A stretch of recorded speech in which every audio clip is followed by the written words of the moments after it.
இன்றே டவுன்லோட் செய்து உங்கள் ஃபேவரட் ஷோக்களை என்ஜாய் பண்ணுங்க. உங்க சமையலை பத்தி வீட்ல அடிக்கடி இவர் சொல்லிக்கிட்டு இருப்பாரு.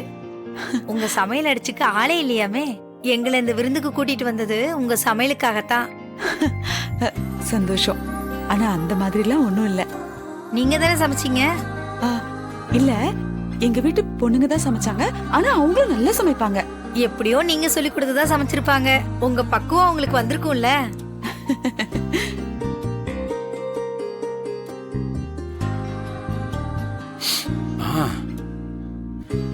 வாசனையே வித்தியாசமா இருக்கு. பிரியாணி தானே? ஆமாமா, இது ஸ்பெஷல் பிரியாணி. வெளிநாட்டுல எல்லாம் இப்படித்தான் சமைப்பாங்க. உடம்புக்கு ரொம்ப நல்லது. சாப்பிட்டு பார்த்துட்டு எப்படி இருக்குன்னு சொல்லுங்க. அப்ப வெளிநாட்டு சமையல் அது?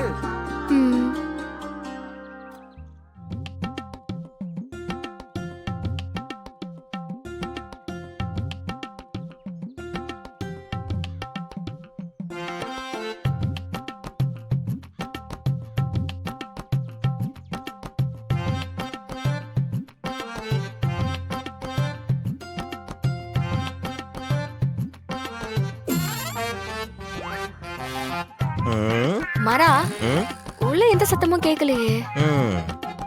ஒருவேளை அந்த விஜய் ட்விஸ்ட் அடிச்சிட்டாளா? வாய்ப்பே இல்ல. Wait and see.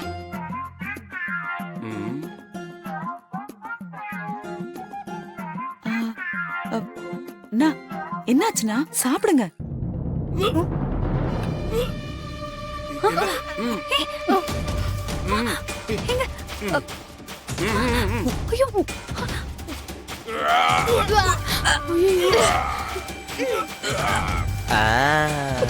வந்துருச்சுல.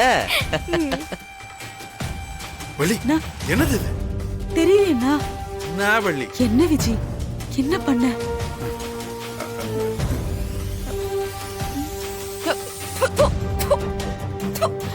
சித்தி, என்னாச்சு? விஜி, என்ன பண்ணிருக்க? என்ன போட்டு செஞ்ச? இது ஸ்பெஷல் பிரியாணி சித்தி. அன்னாச்சி பழ ஜூஸ், கடுக்காப்பொடி, அப்புறம் வெந்தயக்கீரை எல்லாம் போட்டிருக்கேன் சித்தி. ஐய, அண்ணாச்சி பழம் கடுக்காப்படியா? என்ன சொல்ற வள்ளி? ஏய், உனக்கு கொஞ்சமாவது அறிவு இருக்கா? இதெல்லாம் போட்டு யாராவது பிரியாணி பண்ணுவாங்களா? வந்தவங்க முன்னாடி மானத்தை வாங்கிட்ட. முதல்ல இங்க நிக்காத, போங்க. போ விஜி. அவங்க வந்து மறுபடியும் உன்னை பார்த்தாங்கன்னா ஏதாவது பேசுவாங்க. தேவையில்லாம பிரச்சனை வரும். போங்க, போன்னு சொல்றேன்ல.